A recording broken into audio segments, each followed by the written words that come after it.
Donald ট্রাম্পের গাজা থেকে ফিলিস্তিনিদের বাস্তুচ্যুত করার পরিকল্পনায় রীতিমতো চুনকালি মেখে দিল ফ্রান্স। গাজায় আবাসন প্রকল্প তৈরির স্বপ্ন আর পূরণ হল না ট্রাম্পের। বিশ্বকে তাক লাগিয়ে কড়া বার্তা দিলেন ফ্রান্সের প্রেসিডেন্ট ইমানুয়েল ম্যাক্রো। বললেন, জুনেই ফিলিস্তিনকে স্বাধীন রাষ্ট্র হিসেবে স্বীকৃতি দেবে ফ্রান্স। কিন্তু হতাশার খবর, সে সময় মধ্যপ্রাচ্যের অনেক দেশ ইসরায়েলকে স্বাধীন রাষ্ট্র হিসেবে স্বীকৃতি দিতে পারে, যা হওয়ার কথাই ছিল না। যুক্তরাষ্ট্রের সঙ্গে তাল মিলিয়ে স্রোতের বিপরীতে যেন আর হাঁটতে পারছে না ইউরোপ। মধ্যপ্রাচ্যে তৈরি হচ্ছে ট্রাম্প বিরোধী নতুন জোট। গাজা থেকে ফিলিস্তিনিদের সরিয়ে দেওয়ার ট্রাম্পের পরিকল্পনার চরম বিরোধিতা করেছেন ফ্রান্সের প্রেসিডেন্ট ইমানুয়েল ম্যাক্রো। গাজায় যুদ্ধবিরতি ইস্যুতে মিশরে জরুরি সম্মেলনের পর ফ্রেঞ্চ প্রেসিডেন্ট বলেছেন, সামনের মাসগুলোর মধ্যেই ফিলিস্তিনকে স্বাধীন রাষ্ট্র হিসেবে স্বীকৃতি দেবে ফ্রান্স। ম্যাক্রো বলেন, কাউকে খুশি করার জন্য নয়, ফিলিস্তিনকে স্বাধীন রাষ্ট্র হিসেবে স্বীকৃতি দেয়া প্রয়োজন, তাই এই কাজ করবেন তিনি। জুনে সৌদি আরবের সঙ্গে একটি সম্মেলন অনুষ্ঠিত হবে, যেখানে কয়েকটি দেশ ফিলিস্তিনকে এই স্বীকৃতি দিতে পারে। মিশরে ইমানুয়েল ম্যাক্রোর সফর ঘিরে যত আলোচনা।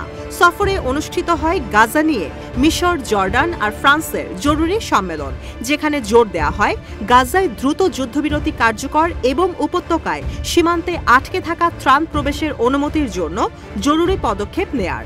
জর্ডানের বাদশাহ আবদুল্লাহ বলেন, ইসরায়েলের অনবরত হামলায় কূটনৈতিক সমাধানের সব পথ বন্ধ হয়ে গেছে। এই সংঘাতে পুরো মধ্যপ্রাচ্য জড়িয়ে যেতে পারে, সেই আশঙ্কাও প্রকাশ করেছেন। 3 দেশের রাষ্ট্র আর সরকার প্রধান জোর দিয়েছেন পূর্ব জেরুজালেমকে রাজধানী করে ফিলিস্তিনকে স্বাধীন রাষ্ট্রের স্বীকৃতির বিষয়ে। ফিলিস্তিনকে এখন পর্যন্ত স্বাধীন রাষ্ট্র হিসেবে স্বীকৃতি দিয়েছে অন্তত 150 দেশ। যদিও পশ্চিমা বিশ্বের শক্তিশালী দেশ যুক্তরাষ্ট্র, ব্রিটেন, ফ্রান্স, জার্মানি ও জাপান এখনও ফিলিস্তিনকে স্বাধীন রাষ্ট্রের স্বীকৃতি দেয়নি। অন্যদিকে ইসরায়েলকে স্বাধীন রাষ্ট্রের স্বীকৃতি দেয়নি সৌদি আরব, ইরান, ইরাক, সিরিয়া ও ইয়েমেন। কয়েকটি প্রতিবেদনে আরও বলা হয়, ডোনাল্ড ট্রাম্পের সঙ্গে প্রতারণা করেছেন ম্যাক্রো। গোপনে মধ্যপ্রাচ্যে নৌযানের উপস্থিতি বাড়াচ্ছে ফ্রান্স। ইন্টেলিজেন্স অনলাইনের প্রতিবেদন বলছে, ফ্রান্সের প্রতিরক্ষা পণ্য নির্মাতা প্রতিষ্ঠানগুলো যুক্তরাষ্ট্রের সঙ্গে প্রতিযোগিতায় টিকে থাকতে মধ্যপ্রাচ্যে নিজেদের উপস্থিতি বাড়াচ্ছে। ফ্রেঞ্চ কোম্পানিগুলো প্রতিরক্ষা খাতে জোট তৈরি করছে সংযুক্ত আরব আমিরাতের সঙ্গে। সংযুক্ত আরব আমিরাত চাইছে সার্বভৌম নৌ শিল্প খাত তৈরি করতে, যেন আমদানি নির্ভরতা কমে। ফ্রেঞ্চ কোম্পানিগুলোর সঙ্গে হয়েছে চুক্তিও। এভাবে গালফ অঞ্চলে বাড়বে ফ্রান্সের সামরিক উপস্থিতি। পিছিয়ে পড়তে পারে যুক্তরাষ্ট্র। পারস্য উপসাগরে সামরিক উপস্থিতি বাড়ানোর লক্ষ্য রয়েছে সংযুক্ত আরব আমিরাতেরও।